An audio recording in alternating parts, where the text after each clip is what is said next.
Innal hamdalillah nahmaduhu wa nasta'inuhu wa nastaghfiruh wa nu'minu bihi wa natawakkalu alayhi wa na'udzu billahi min shururi anfusina wa min sayyiati a'malina may yahdihillahu fala mudilla lahu wa may yudlilhu fala hadiyalah.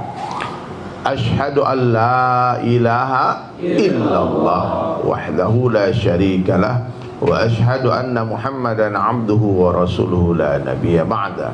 Qala Allah ta'ala fil Qur'anil Karim, a'udzu billahi minasy syaithanir rajim. Bismillahirrahmanirrahim. Alladzi khalaqal mauta wal hayata liyabluwakum ayyukum ahsanu amala. Wa qala Nabi sallallahu alaihi wasallam fi hadis qudsi an Abi Darda radhiyallahu anhu yaqul sami'tu Abul Qasim sallallahu alaihi wasallam yaqul inna Allah qala ya Isa inni ba'itsu min ba'dika ummatan in asabahum ma yuhibbuna hamidullah wa in asabahum ma yakrahuna tasabu wasabaru wa la hilma wa la ilma.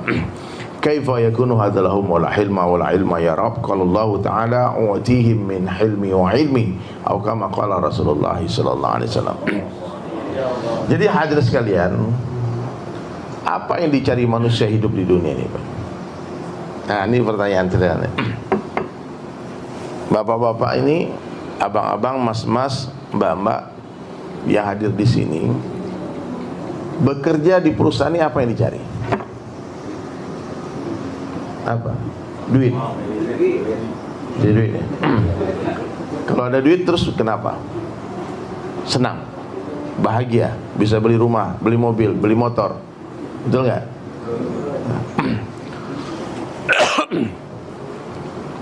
Dan hampir semua orang itu jawabannya sama. Saya dulu pernah ditanya hal ini sama satu orang dai di Bali. Dibilang, apa yang kamu cari di dunia ini? Saya bilang, saya pengen bahagia. Betul nggak? Di sini ada nggak yang pengen susah? Coba angkat tangan yang aku nih pengen menderita, bang. Pokoknya hidupku tuh ingin hancur-hancuran deh gitu. Nggak ada nggak? Nggak ada. Semua orang menginginkan kebahagiaan. Orang kaya pengen bahagia, orang miskin pengen bahagia. Ya, raja-raja pengen bahagia, rakyat biasa pengen bahagia. Ya, artis-artis pengen bahagia, pedagang, petani, karyawan semua pengen bahagia. Ya. Namun sayang, 1000 kali sayang, ternyata banyak manusia tak bahagia. Betul nggak? Ada orang, Pak, sudah kaya raya, uangnya mungkin triliunan, tapi ternyata dia tak bahagia. Justru ternyata istri malah minta cerai. Triliunan harta. Berarti uang tidak bisa membahagiakan. Ada raja-raja, presiden, gubernur. Saya waktu dakwah di Korea, terus lewat di satu gunung agak tinggi tebingnya.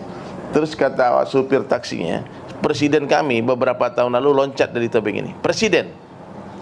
Ternyata bunuh diri, tak bahagia. Ada orang sudah terkenal, Pak. Ini seumuran saya semua rata-rata nih. Kurt Cobain tuh, Nirvana. Ya?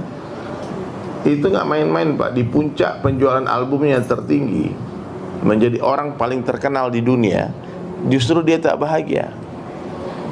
Dia ambil pistol, dia bilang I hate myself and I wanna kill myself. Tar, mati.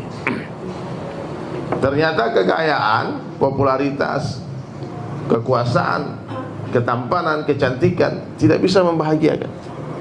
Ternyata rumah mewah tidak bisa membahagiakan. Ternyata mobil mewah itu, supercar, tidak bisa memuliakan. Betul nggak? Mohon maaf, anjing kalau naik mobil mewah tetap anjing apa berubah? Tetap anjing.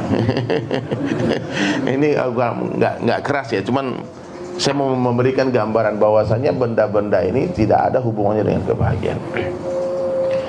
Jadi mas-mas, abang-abang, bapak-bapak yang bekerja di sini, jangan merasa hina karena aku ini karyawan. Itu bos, tidak ada. Kemuliaan manusia tidak ada hubungan karena dia bos, karena dia karyawan. Kehinaan juga tidak ada hubungan dengan kemiskinan. Kekayaan tidak ada hubungannya dengan kemuliaan, tidak ada. Nah, pagi hari ini kita mau mendudukkan persoalan ini. Di mana sebetulnya Allah letakkan kebahagiaan, kemuliaan, kesuksesan, kejayaan manusia? Di mana, Pak? Di hati. Di sini. Ternyata siapa saja bisa bahagia. Allah Maha Adil. Kalau ada hubungannya kebahagiaan dengan duit, kasihan karyawan-karyawan, bos-bosnya yang bahagia. Tapi ternyata banyak bosnya yang suntuk kan. Banyak bosnya yang tak bahagia. Ternyata Allah letakkan kebahagiaan hanya dalam mentaati Allah dan Rasulnya saja. Ternyata kebahagiaan itu ada dalam cara hidup Nabi Muhammad SAW. Kesederhanaan yang Nabi contohkan. Simple life, simple problem. Sederhana hidup kita, sederhana masalah kita. Nah, jadi hadirin dirahmati Allah Subhanahu Wa Taala, ada cerita. Ini ceritanya agak unik nih, tentang seorang raja yang sangat mencintai permaisurinya. Ya, ada raja, konon di zaman antah berantah. Seorang raja ini, pokoknya apapun yang kata istri dia ikut. Siap sayang, oke sayang, itu terus. Suatu hari istrinya datang, Ibu Ratu datang kepada raja tadi dan bilang, dia bilang, wahai suamiku, aku sedih hari ini. Kenapa? Kalung berlianku hilang. Aku taruh di atas meja, tiba-tiba hilang. Kata raja, wah udah mulai ada maling di kerajaan ini. Tapi gak mungkin dituduh, kan zaman dulu belum ada CCTV kan. Maka raja berpikir bagaimana supaya maling tadi mau mengembalikan kalung berlian tadi. Lumayan mahal berlian, 1 M lah harganya kalungnya. Kata raja tadi, sayang, itu kalung murah-murah aja, nanti aku belikan kamu kalung lebih bagus lagi. Udah jangan sedih ya. Kata istrinya tadi, aku ingin kalung itu kembali, karena itu banyak sejarahnya kalung itu, memorinya banyak, bukan masalah harganya. Akhirnya raja pun berpikir bagaimana cara supaya kalung itu bisa kembali. Dibuatlah sayembara. Siapa saja yang menemukan kalungnya Ibu Ratu akan diberikan hadiah berapa? 5 miliar. Padahal harga kalung murah. Jadi kalau ada maling yang dapat ambil kalung itu supaya mengembalikan. Datanglah tukang kebun. Dia bilang, Tuhan minta maaf, kemarin saya yang salah itu. Kenapa? Saya melihat ada seekor burung masuk ke kamar Tuhan, lalu dia ambil kalung Ibu Ratu dan dia bawa terbang. Ternyata pencurinya siapa? Burung. Aku sudah kejar itu burung, tapi ternyata dia terbang begitu cepat. Maafkan saya Tuhan. Oh, kata Tuhan, alhamdulillah. Berarti bukan malingnya, bukan manusia, tapi siapa? Burung. Ya sudahlah. Ditempel di semua kerajaan pamflet. Siapa ini foto kalungnya? Kalau temukan, datang ke kerajaan, dapat uang berapa? 5 miliar. Lumayan dong. Dia pulang ke rumah, dia menyusuri sebuah sungai yang kotor. Dia mau pulang nih, mau maghrib, udah habis asar, mau maghrib dia pulang. Ternyata dilihat di dalam sungai yang kotor tadi ada kalung berlian tadi. Nampak kerlap-kerlip kalung berlian tadi. Dia buka langsung kertas tadi, waduh, 5 M ini. Jangan sampai ada orang tahu, jangan sampai ada teman-temanku tahu. Dia tunggu sampai sepi, orang kiri kanan tidak ada lagi lewat, dan dia masuk ke sungai yang kotor tadi. Di sungai tadi banyak bangkai, limbah industri, ada sampah yang begitu banyak, menjijikkan, bau busuk sungai itu. Tapi nampak kerlap-kerlip kalung berlian di dalam sungai itu. Maka anak muda tadi pun nekat, hadirin sekalian. Dia loncat, kemudian dia menyelam di sungai yang kotor tadi. Apa yang dia dapatkan? Nothing. Ternyata dia tak temukan kalung berlian tadi. Badan sudah bau bangkai. Lalu dia keluar, dia tatap lagi, nampak sudah berpuluh kali dia menyelam dengan segala cara, tak ketemu kalung itu. Udah hampir azan maghrib, lewatlah satu orang ustaz, lewat, astagfirullahaladzim, assalamualaikum, dia bilang. Waalaikumsalam. Terus dia bilang, kenapa kau mandi di sungai yang kotor? Apa di rumahmu nggak ada kamar mandi? Dia bilang, Ustaz, urus diri masing-masing aja lah ya, nggak usah ikut campur urusan saya. Mau mandi di sungai kotor, mau dapat urusan saya. Jangan kamu begitu. Ditanya baik-baik, jawab baik-baik. Apa yang kau cari di sungai itu? Dipikir nih Ustaz, nih kalau dikasih tahu diambil di kalung ini, 5 M hilang. Terus dia bilang, dipaksa, didesak, akhirnya dia bilang, oke, Pak Ustadz, saya akan beritahu apa yang saya cari, tapi dengan satu syarat, ini rahasia, jangan beritahu siapapun. Aku berjanji, sudah, tenang aja, nggak mungkin aku bohong. Kalau Ustadz bisa bantu aku kasih 10%.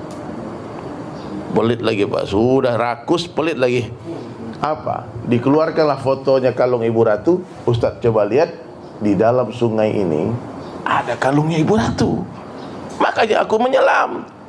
Aku ini gak bodoh katanya. Dikemplang kepala sama pakai goblok. Bodoh. Kenapa Ustaz marah-marah? Kamu mau cari kalung itu? Iya. Coba angkat kepalamu ke atas. Dilihat ke atas, ternyata kalung itu tergantung di dahan pohon. Yang di dalam sungai cuma bayangannya saja. Begitulah bodohnya orang yang mencari kebahagiaan dalam kebendaan dunia. Dia tak akan temukan. Karena dunia adalah bayangan akhirat. Dunia ini bayangan surga. Kenikmatan di dunia bukanlah kenikmatan yang sesungguhnya. Kemuliaan di dunia bukanlah kemuliaan yang sesungguhnya. Kerajaan di dunia bukanlah kerajaan yang sesungguhnya. Penderitaan di dunia bukanlah penderitaan yang sesungguhnya. Kesakitan di dunia bukanlah kesakitan yang sesungguhnya. Pengadilan di dunia bukanlah pengadilan yang sesungguhnya. Di dunia ini yang menang belum tentu benar, yang kalah belum tentu salah. Nah, maka kita jalani saja takdir, kita tonton saja takdir Allah ini. Apapun yang Allah tetapkan, udahlah. Sekarang bapak-bapak ditetapkan sebagai seorang pekerja karyawan, nikmati saja. Allah bisa bahagiakan di sini. Bahkan Allah pernah bahagiakan seorang kekasihnya bernama Ibrahim alaihissalam. Di mana? Di dalam kobaran api. Ya. Masa kita di ruang ber-AC, kipas angin, bekerja itu nggak bahagia, mengeluh terus. Betul nggak? Sementara kalau diperintah Allah, macam-macam alasannya. Ya. Hari ini begitu, Pak. Kalau dipanggil bos, buru-buru datang, betul nggak? Nah, kata bos datang jam 8, jam setengah 8 datang. Nah, ini lumayan nih.